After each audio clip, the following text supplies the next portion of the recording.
Canal Histórias Bíblicas apresenta O Soldado que Viu os Últimos Minutos de Jesus na Cruz. Histórias Bíblicas explicadas.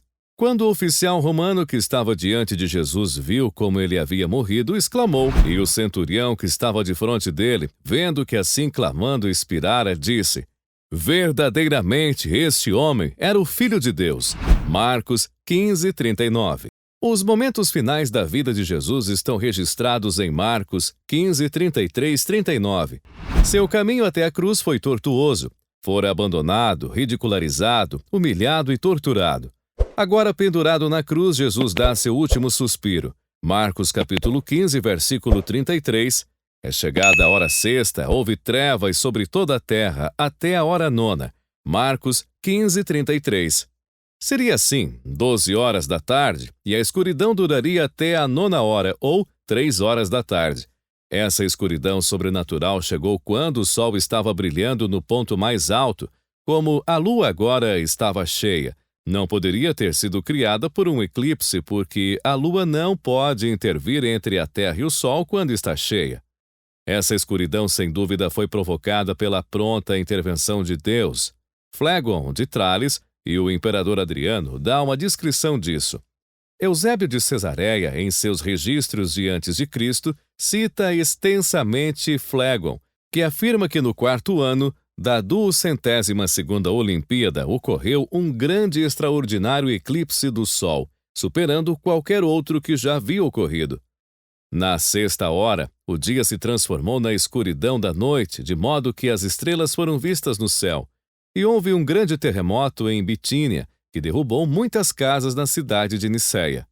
Flegon atribuiu a escuridão que ele descreve a um eclipse que era natural o suficiente para ele fazer astronomia, dado que o conhecimento era rudimentar na época. Um terremoto também é mencionado por Flegon. Isso coloca sua história em alinhamento muito próximo com a narrativa sagrada. São Cipriano acrescenta que o sol foi constrangido a retirar seus raios e fechar os olhos para que não fosse obrigado a considerar esse crime dos judeus. Com o mesmo propósito, João Crisóstomo afirma: a criatura não suportou o erro de seu Criador. Portanto, o sol retirou seus raios para que não pudesse contemplar as ações dos ímpios. Marcos capítulo 15, versículo 34. Por volta das 3 horas da tarde, Jesus bradou em alta voz: Elohim, Elohim, lama sabachthani, que significa: meu Deus, por que me abandonastes? Em Elohim, Elohim, lama sabachthani, Mateus refere-se ao hebraico original. Isso pode ser traduzido: por que você me abandona? Marcos capítulo 15, versículo 35. E alguns dos que ali estavam, quando ouviram isso, disseram: eis, ele o chamou de Elias. Aqueles que permaneceram ao redor da cruz, apesar da misteriosa escuridão, são mencionados no versículo 35. A escuridão certamente aumentaria o horror da situação. Foi daquela escuridão que a voz de Jesus foi ouvida, e visto que se acreditava que Elias ou mantinha alguma relação com o Messias, era natural que alguns dos que estavam por perto entendessem que as palavras significavam que o nosso Senhor estava realmente chamando Elias.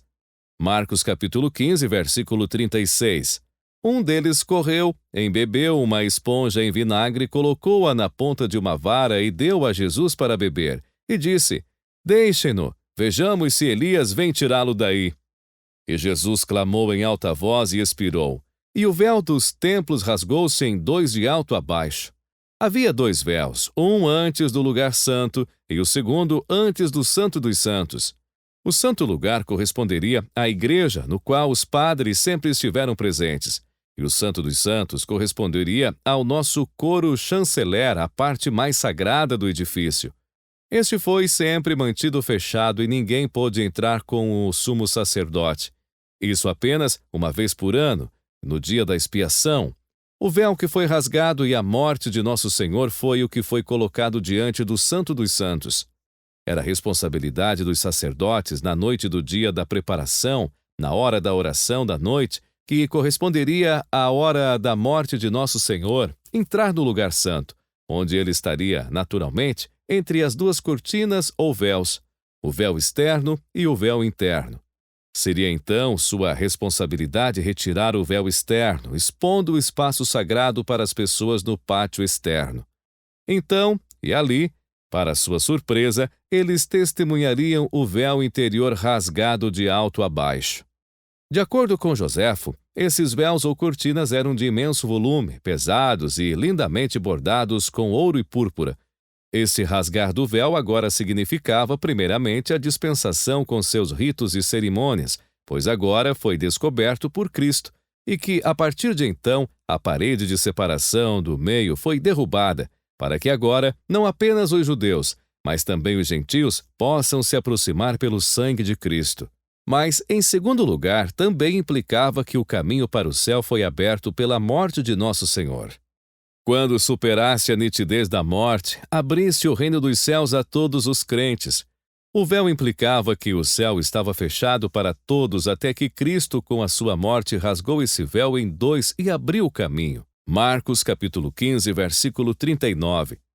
E quando o centurião que estava de frente dele, vendo que ele clamava e entregava o Espírito, disse: verdadeiramente, este homem era o Filho de Deus.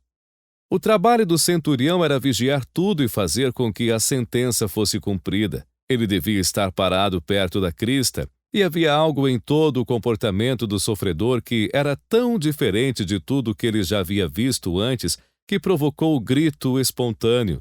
Verdadeiramente, este homem era o Filho de Deus! Ele o observara durante aquelas horas cansativas. Ele tinha visto a mansidão e a dignidade do sofredor.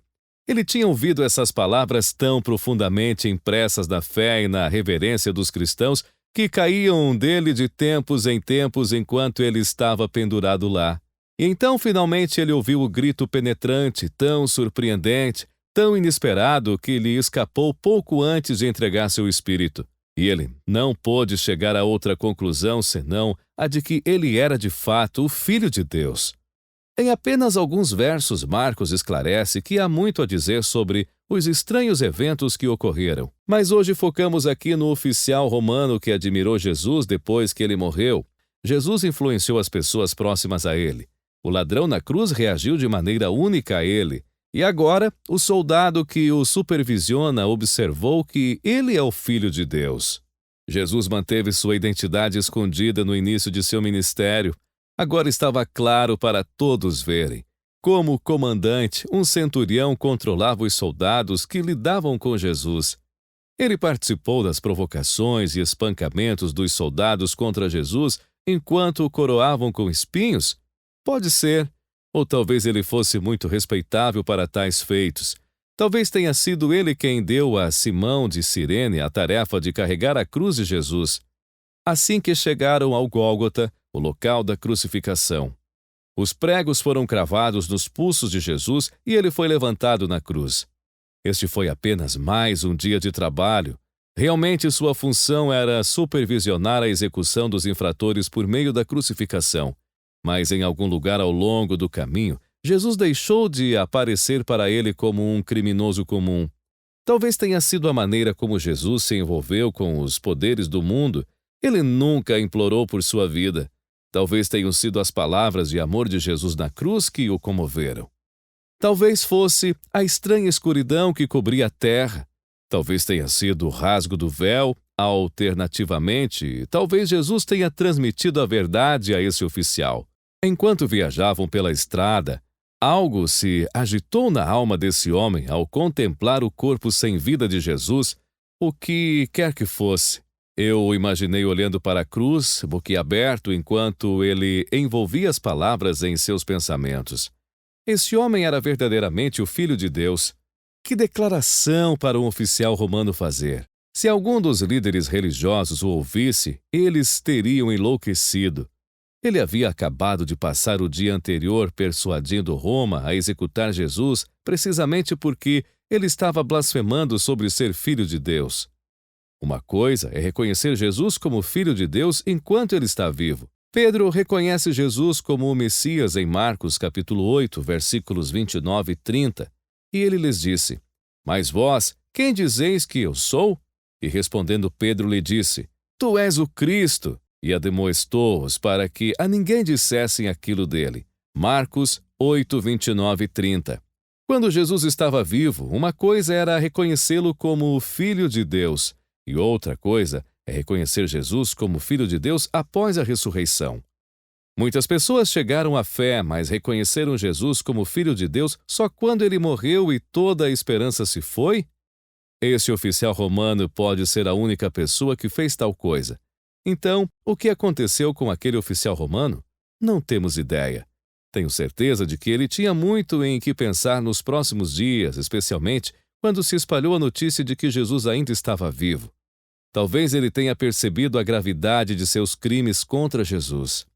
O que sabemos é que não era tarde demais para ele. Enquanto estava na cruz, Jesus estava pagando o preço pelos pecados desse oficial. Ele estava preparando o caminho para que esse oficial estivesse com seu Pai. Precisamos perceber que Jesus morreu por você. Não o rejeite depois de conhecê-lo. Depois de ouvir o Evangelho e rejeitá-lo, você nunca mais será o mesmo.